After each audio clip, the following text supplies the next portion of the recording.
Hi folks, hope you're having a great day. I just want to update you on the progress of the Dioscorea alata vine.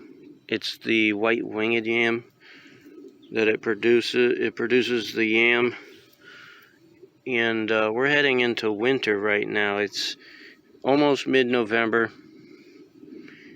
The temperature has dipped below 60 a couple of times, and this vine is doing just fine.